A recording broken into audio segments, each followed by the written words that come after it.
Mimi!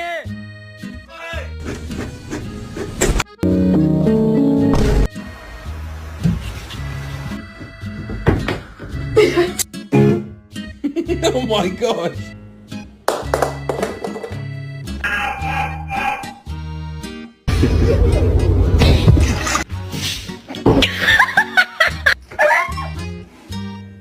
Right. Are you stuck?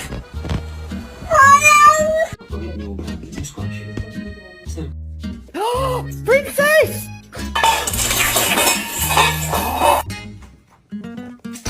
Oh shit!